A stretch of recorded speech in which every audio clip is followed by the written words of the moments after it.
Welcome back. All right, so today's prospect profile, we're going to take a look at David Reinbacher, a defenseman, Austrian defenseman, and a right shot defenseman.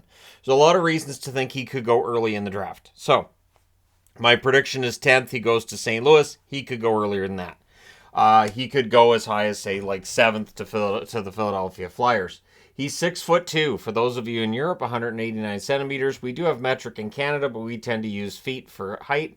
That's just how it works. And weight, we use the pounds. 187 pounds, 85 kilos for those who want to know what it is in metric.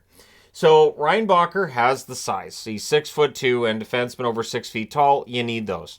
So if he ends up slipping outside of the top 10, the Vancouver Canucks are going to look at him as well.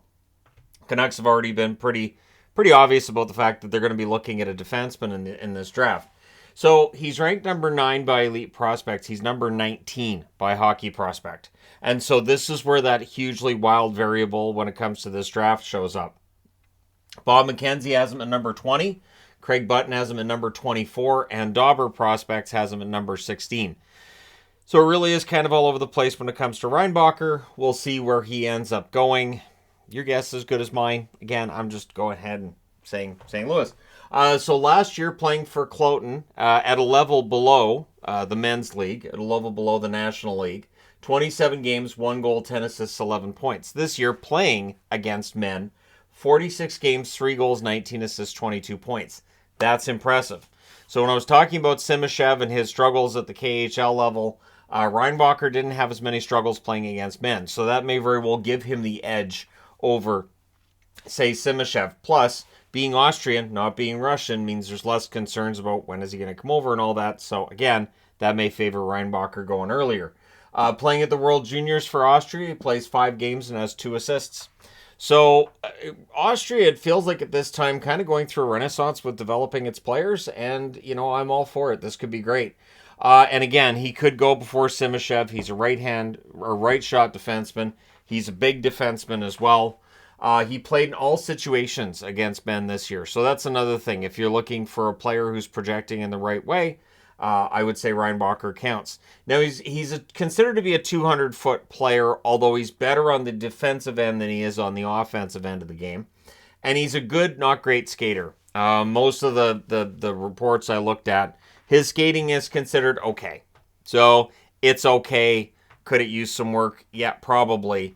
But it's his size and it's that skill that is there that makes him a top prospect. And he's a good hitter. He's considered to have a bit of a mean streak as well. Again, NHL GMs would be salivating over that, right? So you have a good right shot defenseman, tall hitter, good defensively. And the one thing it's seen that he might need a little more of is, while the hitting is there and the compete level's there, probably needs to add a little bit more muscle, a little bit more strength, because up against men, he's dealing with just players that are more physically capable of handling themselves than he is at this point. So it's going to be a little bit of time. He's not likely to be a player who ends up in an NHL lineup this fall. He is better at the defensive side of the game than the offensive. He may end up being one of those defensemen who scores 20, 25, maybe 30 points, but he'll be more known for the defensive side of the game than anything else. One thing that stood out to scouts as well was when he was playing at the World Juniors for the Austrian team, in games where they're getting absolutely destroyed, it didn't affect his game. He kept playing hard. He kept throwing hits. He kept making sure that he was making good passes. So he still took care of his game, even if they were losing 10, 11, nothing. It didn't matter. He still went out and did what he had to do. So that's a good sign.